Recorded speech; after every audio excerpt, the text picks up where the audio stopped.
Assalamualaikum warahmatullahi wabarakatuh. Perkenalkan, nama saya Aditya Akbar Maulana dari kelas A NPM 202191030 Prodi Pendidikan Jasmani. Di sini saya akan mempresentasikan tentang konsep belajar. Konsep belajar adalah suatu proses usaha yang dilakukan seseorang untuk memperoleh suatu pengetahuan dan tingkah laku yang baru secara keseluruhan, sebagai hasil pengalamannya sendiri dalam interaksi dengan lingkungannya. Terdapat di dalamnya proses melihat, mengamati, dan memahami sesuatu.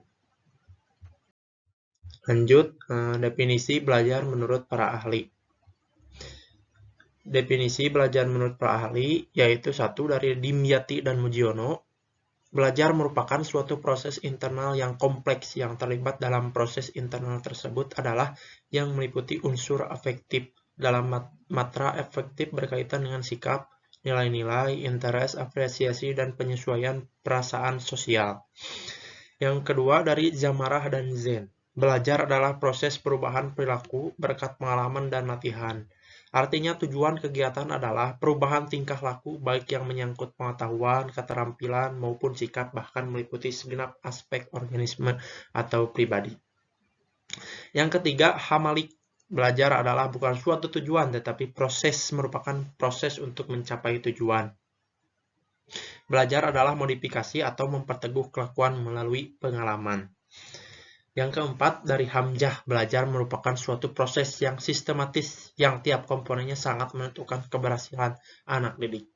Yang kelima, menurut Hilger dan Bonner, belajar sebagai suatu proses yang mana suatu kegiatan berasal atau berubah lewat reaksi dari suatu situasi yang dihadapi dengan karakteristik dari perubahan-perubahan aktivis tersebut tidak dapat dijelaskan dengan dasar kecenderungan reaksi asli, kematangan atau perubahan-perubahan sementara dari organisme, yaitu dari menurut para ahli sangat jelas dan sangat kompleks dalam pemahaman arti definisi menurut para ahli.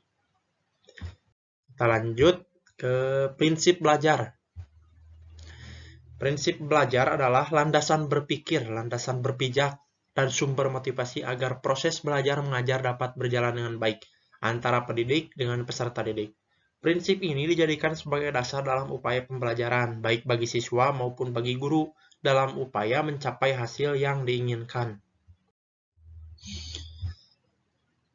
Di sini ada karakteristik belajar. Gimana sih karakteristik belajar harus gimana? Setiap perilaku belajar selalu ditandai oleh ciri-ciri perubahan yang spesifik karakteristik belajar. Spesifik berkarakteristik belajar adalah bersifat menetap pada diri individu. Perubahan yang terjadi baik secara fisik maupun mental, perubahannya selalu ke arah yang positif dan lebih baik bersifat permanen.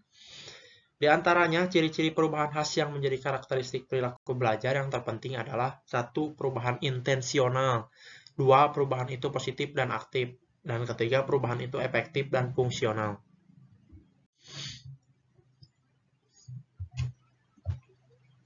Perubahan intensional, perubahan yang terjadi dalam proses belajar, adalah berkat pengalaman atau praktek yang dilakukan dengan sengaja dan disadari, atau dengan kata lain bukan kebetulan. Karakteristik ini mengandung pengertian bahwa siswa-siswi menyadari akan adanya perubahan yang dialami. Yang kedua, perubahan positif dan aktif. Perubahan yang terjadi karena proses belajar bersifat positif dan aktif. Positif artinya baik, bermartabat, serta sesuai dengan harapan. Hal ini juga bermakna bahwa perubahan tersebut senantiasa merupakan penambahan, yakni diperolehnya sesuatu yang baru, seperti pemahaman dan keterampilan baru yang lebih baik daripada sebelumnya. Yang ketiga, perubahan efektif dan fungsional. Perubahan yang timbul karena proses belajar bersifat efektif, yakni berhasil guna artinya perubahan tersebut membawa makna dan manfaat tertentu bagi siswa dan siswi. Perubahan dalam proses belajar bersifat fungsional dalam arti bahwa ia relatif menetap dan setiap dibutuhkan perubahan tersebut dapat diproduksi dan dimanfaatkan. Sekian presentasi dari saya, mohon maaf bila ada kesalahan. Ya, seharusnya kita terus belajar, jangan cepat puas. Terima kasih dari saya, mohon maaf bila ada kesalahan. Wassalamualaikum warahmatullahi wabarakatuh.